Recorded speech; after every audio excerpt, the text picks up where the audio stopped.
السلام عليكم ورحمة الله وبركاته. أهلا بيكم في مطبخ فاطمة حبيب. قبل ما نبدأ الكلام نصلي على الحبيب. اللهم صل على سيدنا محمد وعلى آل سيدنا محمد صلى الله عليه وسلم. النهاردة إن شاء الله هنعمل فتة. أنا عملتها في أول القناة بس اتطلبت مني تاني، بس طبعا هعملها بطريقة مختلفة. كنت عاملاها على هيئة تورتة شكل النهائي، لا النهاردة إن شاء الله هعملها تورتية، قصدي عادية خالص يعني، بس طبعا فيها تريكات.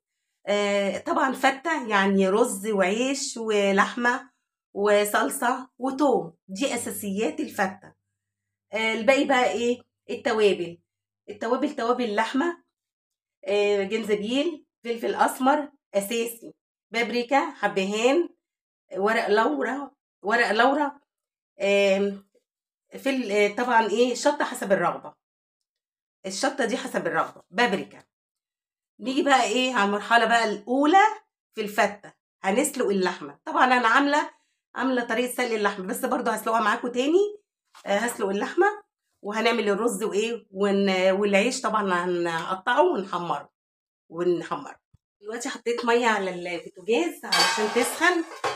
ايه، احط فيها ورق لورا، حبهان، فلفل اسمر، توابل لحمه، والملح بحطوش دلوقتي. بحط شويه سكر، ما بحطش الملح دلوقتي. ليه؟ علشان الملح بيأخر ايه السوا.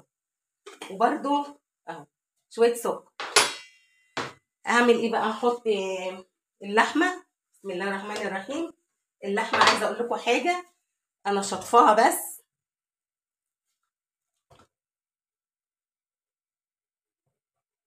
انا شطفاها عشان اللحمه ما تتغسلش كتير، يعني اللحمه يستحسن ما تتغسلش كتير، حته دهنه بس عشان الشرب، لان اللحمه كلها حمرا. بس كده. احط ايه بقى؟ احط بصلايه وطماطمايه وايه وجزرايه، معلش انا ما قلتهمش في المقادير.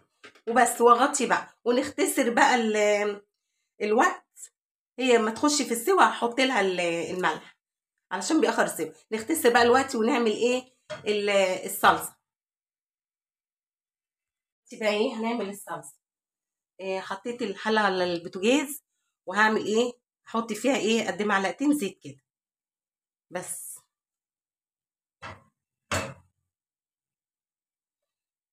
زيت بس، مش زيت ولا سمنه، زيت بس. هعمل ايه؟ بسم الله الرحمن الرحيم. احط بقى الثوم،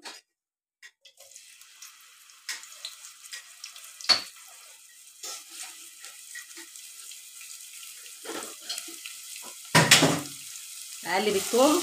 انا مش عايزاه يحمر ولا يلون، نص ده حسب الرغبه. دي سبايسي يعني، انا بحبها سبايسي. ايه، حاطه ربع فلفل احمر على الابيض. حطي التوابل هنا، الجنزبيل والبابريكا وفلفل اسمر والملح وذره السكر. ماشي. توابل اللحمه مش هحطها دلوقتي، دي توابل اللحمه بس كده. انا عايزاها بس ايه تدبل بس. خلاص هي كده دبلت. هحط بقى انا الطماطم دي، انا مفرزاها طماطم، انا مفرزاها. اقطع بس الكيس كده وايه هحطها بقى ايه، انا مفرزاها. بفرزاها ازاي؟ بديها غلوه، بغسلها وهي بحالها كده وبديها غلوه على النار، وبعد ما تبرد بضربها في الخلاط وبعدين بعبيها في الاكياس. بس مفيش اي حاجه. خلاص كده هغطي بقى الحله لحد ايه ما تاخد، هي تاخد غلوه ولا غلوتين بس بالكتير قوي، ما بحبهاش تتسبك. خلاص. وتوابل اللحمه قبل ما هطفي هحطها. اجيلكوا بقى ايه هعمل الرز. دلوقتي حطينا الحله على النار عشان ايه نكسب وقت كله كده بسرعه. هنعمل ايه؟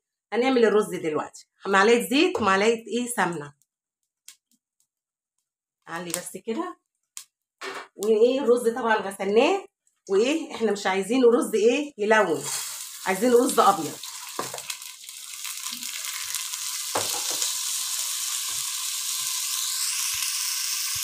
خلاص بقى ايه الرز انا مش عايزاه يلون، هو كده ايه يعني اتغلف بايه بالسمنه والزيت.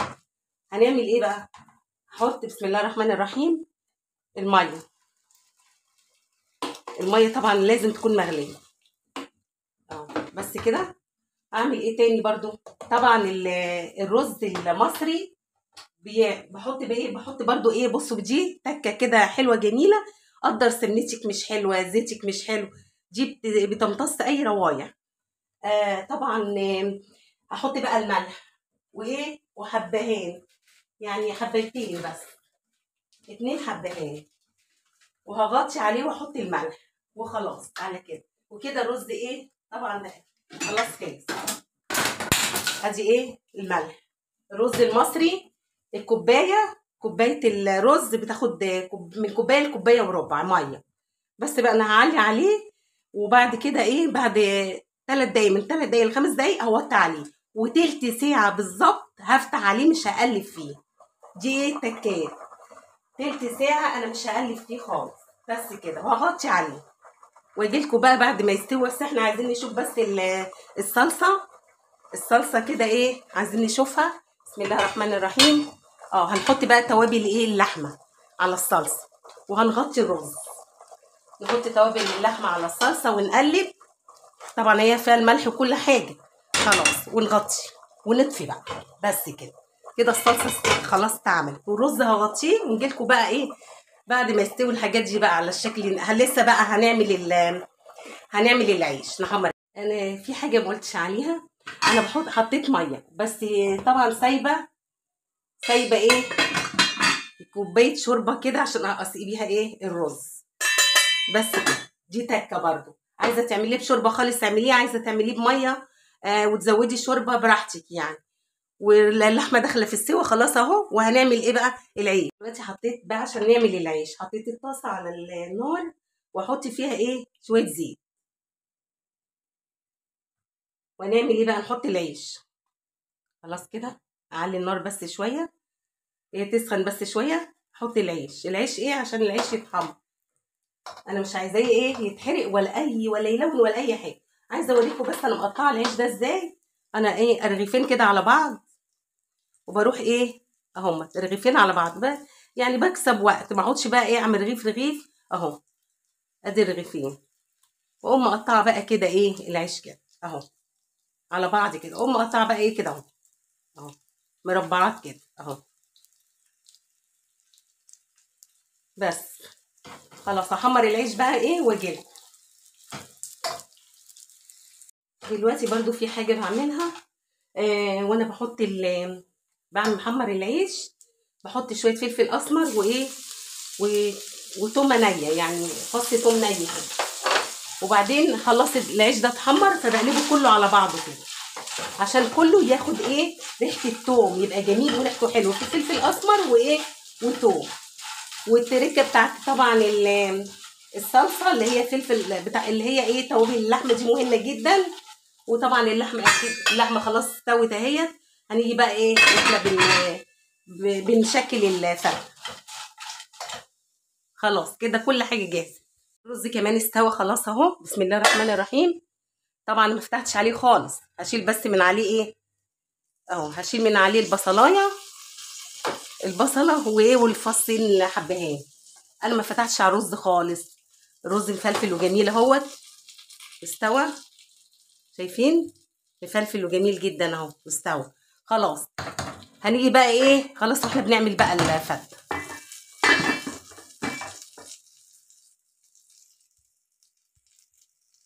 دلوقتي هنحمر اللحمه. حطينا الطاسه على النار ونحط فيها ايه معلقه زيت صغيره، معلقه زيت صغيره ومعلقه سمنه، يعني نص معلقه ونص معلقه يعني مش كتير. حطيت زبده كمان مش سمنه. هنعمل ايه بقى، نحمر اللحمه. انا مش هحمرها، انا هشوحها. بسم الله الرحمن الرحيم. تشويحه بسيطه كده علشان ما تنشفش. شوحها كده بس عشان ما تنشفش.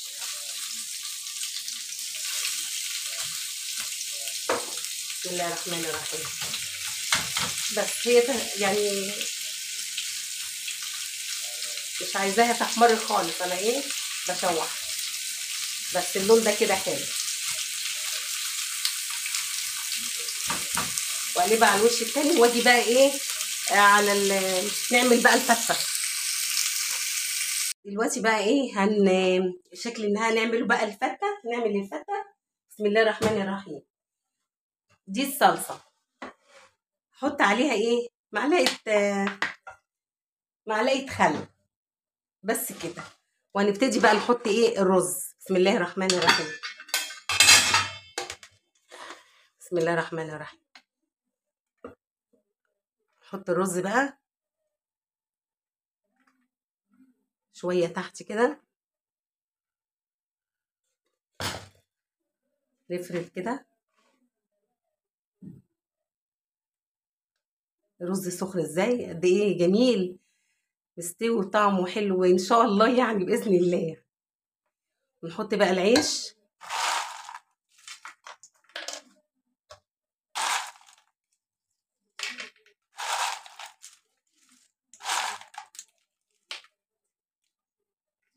نحط شويه رز هنا كده عشان يبقى كله فيه رز، يعني ايه يبقى كلها رز كده.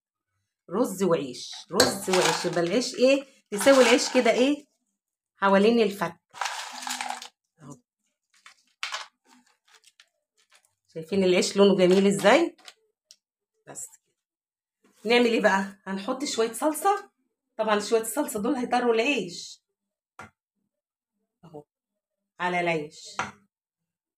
وطبعا الرز هيطري العيش لان الرز سخن. كل حاجه سخنه كده في الفته تبقى جميله. نعمل بقى نحط رز.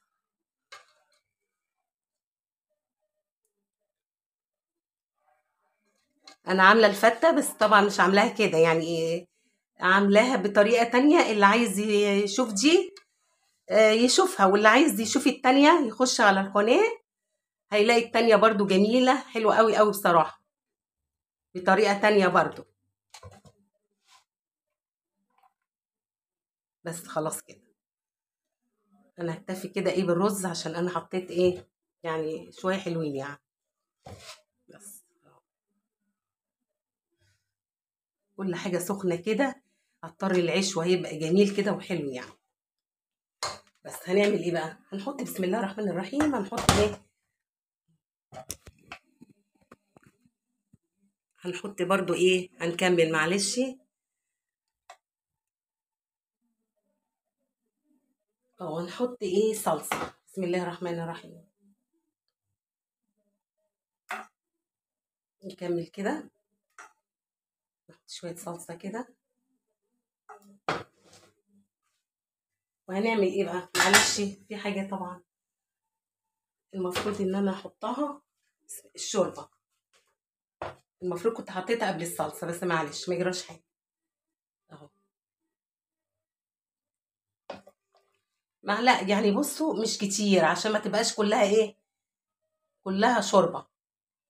يعني انا كبش، نص كبشه بس كده كفايه خلاص. نحط باقي اللحمه. بسم الله الرحمن الرحيم. بصوا اللحمه طريه وجميله ازاي، جوسي ازاي، اللحمه جوسي خالص اهي. نحط بقى اللحمه كده.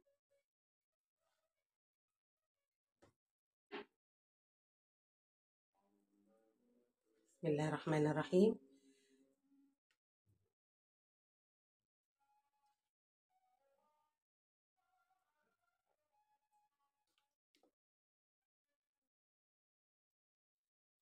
قد ايه هي جميله حلوه بصراحه يعني. الريحه بقى مش عارفه اقول لكم بصراحه، يعني الريحه جميله جدا. ممكن بقى هي مش محتاجه جرنشه ولا حاجه، بس اهو يعني العين بقى بتاكل قبل البق زي ما بيقولوا اهو. احط دي كده يعني على هي مش محتاجه بصراحه يعني زواق، بس كده. وده الشكل النهائي للفته.